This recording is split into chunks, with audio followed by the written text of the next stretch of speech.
परराष्ट्र धोरणाच्या बाबतीमध्ये डॉक्टर बाबासाहेब आंबेडकर आणि पंडित जवाहरलाल नेहरू यांचं कधीही जमलं नाही आणि म्हणूनच आपल्या मंत्रिपदाचा राजीनामा देत असताना डॉक्टर बाबासाहेब आंबेडकरांनी जी 6 कारणं दिलेली होती त्यातलं एक महत्त्वाचं कारण म्हणजे भारताचं परराष्ट्र धोरण होतं। भारताचं परराष्ट्र धोरण हे चुकीच्या दिशेनं चाललेलं आहे असं डॉक्टर बाबासाहेब आंबेडकरांनी वारंवार नेहरूंच्या निदर्शनास आणून दिलेलं होतं। पण नेहरूंनी मात्र डॉक्टर बाबासाहेब आंबेडकरांच्या त्या विचारांकडे सातत्याने दुर्लक्ष केलं आणि त्याचे परिणाम आज आपण पाहतो आहे। डॉक्टर बाबासाहेब आंबेडकरांनी भारताच्या परराष्ट्र धोरणाच्या अनुषंगाने जेवढं काही भविष्य वर्तवलेलं होतं ते सगळं आज वास्तवात खरं होताना दिसतं आहे आणि म्हणूनच आता सध्या आपण जी बातमी वाचतो आहे की चीनी सेना 60 किमी भारत में घुस आई है, म्हणजे आता देखील चायनाने जे काही पॉलिसी तयार केलेली आहे त्या पॉलिसीच्या बाबतीमध्ये आपण जरी उघडपणे बोलत नसलो तरी किंवा भारतामध्ये चीनी सैनिक घुसत आहे, ते काही भारताचा भाग काबीज करत आहे, हे सातत्याने घडत आहे। पण याच्यावरती मात्र आपण उघडपणे जरी बोलत नसलो तरी हे घडतंय आणि हे सातत्याने घडतंय आणि म्हणूनच डॉक्टर बाबासाहेब आंबेडकरांच्या त्या दूरदृष्टीकडे अजूनही सरकारने बघितलं पाहिजे, आणखीन ही वेळ गेलेली नाही। 1954ला चीनच्या बाबतीमध्ये डॉक्टर बाबासाहेब आंबेडकरांनी जेवढं काही भविष्य वर्तवलेलं होतं ते आज वास्तवामध्ये खरं घडतं आहे। 1954ला ज्यावेळेस भारत आणि चीन यांच्यामध्ये पंचशील करार झालेला होता, म्हणजे त्याला पंचशील अग्रीमेंट असं आपण म्हणतो, ते अग्रीमेंट होत असताना देखील डॉक्टर बाबासाहेब आंबेडकरांनी नेहरूंना विरोध केला आणि त्यांनी सांगितलं की पंचशील हा शब्द जरी बुद्ध धर्मातला असला आणि बुद्ध धर्मावरती माझं जरी सगळ्यात जास्त प्रेम असलं तरी हा करार कधीही यशस्वी होणार नाही। या कराराला पंचशील करार नाव देण्यात आलेलं होतं कारण नेहरूंना असं वाटत होतं की भारत ही बुद्धाची भूमी आहे आणि चायनामध्ये देखील बुद्धाला मानलं जातं आणि त्याच्यामुळं हा करार भविष्यामध्ये यशस्वी होईल, पण तसं झालं नाही। डॉक्टर बाबासाहेब आंबेडकरांनी सुरुवातीला सांगितलं की नेहरूंनी हा जो पंचशील अग्रीमेंट आहे हे पंचशील अग्रीमेंट करू नये कारण चीन या पंचशिलाचं पालन कधीही करणार नाही असं डॉक्टर बाबासाहेब आंबेडकरांना वाटत होतं आणि म्हणून त्यांनी सांगितलं की आंतरराष्ट्रीय संबंधामध्ये असल्या प्रकारच्या पॉलिसीला काहीही महत्त्व नसतं किंवा अशा प्रकारच्या करारांना काहीही महत्त्व नसतं। त्याच्या पुढे जाऊन त्यांनी सांगितलं की जे पंचशील आहे त्या पंचशिलाला आंतरराष्ट्रीय संबंधामध्ये कोणतंही महत्त्व असत नाही कारण कुठलाही देश पंचशिलाप्रमाणे वागू शकत नाही आणि म्हणून पंचशील ही गोष्ट वेगळी आहे, ती परराष्ट्र धोरणामध्ये कधीही अंमलात येऊ शकत नाही असं डॉक्टर बाबासाहेब आंबेडकरांचं म्हणणं होतं आणि म्हणूनच त्यांनी हे जे पंचशील करार आहे त्या पंचशील कराराचं परीक्षण केलं आणि त्यांनी सांगितलं की ह्या पंचशिलाचं पालन चीन भविष्यामध्ये कधीही करू शकणार नाही।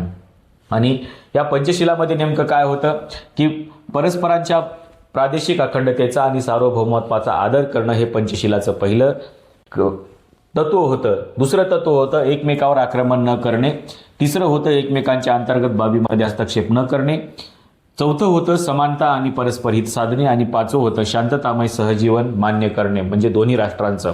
अशा प्रकारची 5 तत्व या पंचशील करारामध्ये होते, पण डॉक्टर बाबासाहेब आंबेडकर म्हणत होते की अशा प्रकारच्या तत्वांना कुठल्याही आंतरराष्ट्रीय संबंधामध्ये महत्त्व राहत नाही आणि याला पंचशील असं नाव देणं देखील योग्य नाही आहे आणि म्हणूनच त्यांनी खरं तर डॉक्टर बाबासाहेब आंबेडकरांचं पंचशिलावरती खूप प्रेम होतं, पंचशिलाला ते मानणारे होते आणि बुद्ध धर्मावरती तर त्यांची खूप आस्था होती, पण तरीही डॉक्टर बाबासाहेब आंबेडकरांनी या पंचशील कराराला विरोध केला आणि त्यांनी सांगितलं की हा करार भविष्यामध्ये कधीही चीनकडून पाळला जाणार नाही।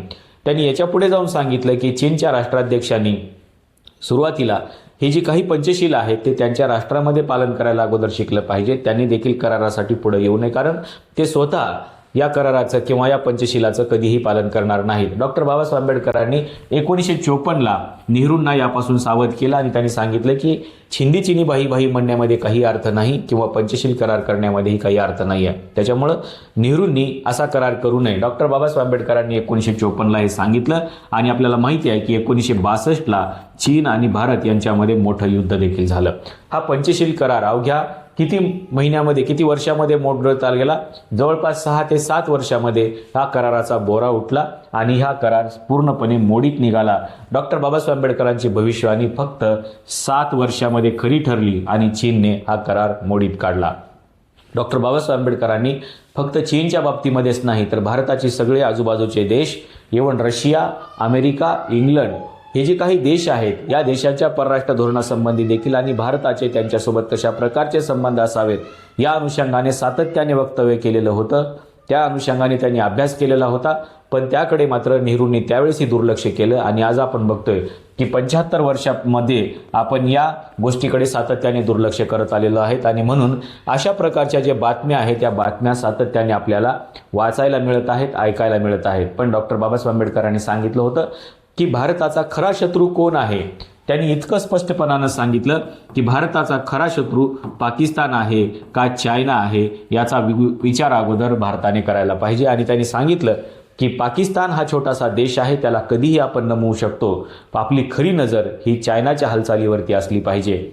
आणि चायनाच्या हालचाली जोपर्यंत भारत टिपणार नाही आणि चायनाला जशास तसं उत्तर जोपर्यंत भारत देणार नाही तोपर्यंत भारताच्या जे काही सीमा आहेत त्या सीमा कधीही सुरक्षित राहणार नाहीत. आणि हे सातत्याने घडत आलेलं आहे. कधी 40 किलोमीटर, कधी 100 किलोमीटर, तर कधी 60 किलोमीटर सातत्याने चीन या जमिनीचा वापर करत आलेला आहे आणि सातत्याने कुठे ना कुठे तो भारतामध्ये घुसण्याचा प्रयत्न करत आलेला आहे. आणि म्हणून डॉक्टर बाबासाहेब आंबेडकरांच्या त्या वक्तव्याकडे, त्यांनी केलेल्या भविष्याकडे आणि त्यांनी जी काही परराष्ट्र धोरणाच्या अनुषंगाने जे काही भाष्य केलेलं होतं त्या सगळ्या भाष्याकडे भारत सरकारने अजूनही, म्हणजे 75 वर्षे जरी झाली असली तरी हे सगळे जे वक्तव्य होतं किंवा त्यांनी केलेलं जे काही भविष्य होतं ते आज खरं ठरताना दिसतं आहे. आणि म्हणून या गोष्टीकडे अजूनही नरेंद्र मोदी यांनी लक्ष देणं गरजेचं आहे. कारण डॉक्टर बाबासाहेब आंबेडकरांनी सांगितलेलं परराष्ट्र धोरण हे वास्तवात अस्तित्वात आलंच नाही. आणि त्याचे परिणाम म्हणून आपण बघतोय की चायना आणि भारत यांच्यामध्ये पंचशील करारासारखे जरी करार झाले असले तरी या कराराला काहीही अर्थ राहिलेला नाही. आणि म्हणून या सगळ्या गोष्टीकडे भविष्यामध्ये येणाऱ्या प्रत्येक पंतप्रधानाने लक्ष देणं गरजेचं आहे. तरच भारत आणि चीन यांचे संबंध सुधारू शकतात आणि हे जे काही कुरापती सातत्याने होत आहेत याला थांबवलं जाऊ शकतं. पण त्यासाठी आपल्या सगळ्यांना, म्हणजे येणाऱ्या प्रत्येक पंतप्रधानाला डॉक्टर बाबासाहेब आंबेडकरांच्या या परराष्ट्र धोरणाचा अभ्यास करावा लागेल आणि त्या दृष्टिकोनातूनच भविष्याचा विचार करावा लागेल. डॉक्टर बाबासाहेब आंबेडकरांच्या या परराष्ट्र धोरणाबद्दल नेमकं तुम्हाला काय वाटतं हे सांगायला विसरू नका. डॉक्टर बाबासाहेब आंबेडकरांचं परराष्ट्र धोरण आजही तेवढंच प्रासंगिक आहे का, आपली नेमकी भूमिका काय आहे आणि आपल्याला नेमकं काय वाटतं हे सांगायला विसरू नका. या व्हिडिओला जास्तीत जास्त लाईक करा, शेअर करा आणि सबस्क्राईब करायला या चॅनलला विसरू नका. या व्हिडिओमध्ये आपण इथेच थांबूया. धन्यवाद.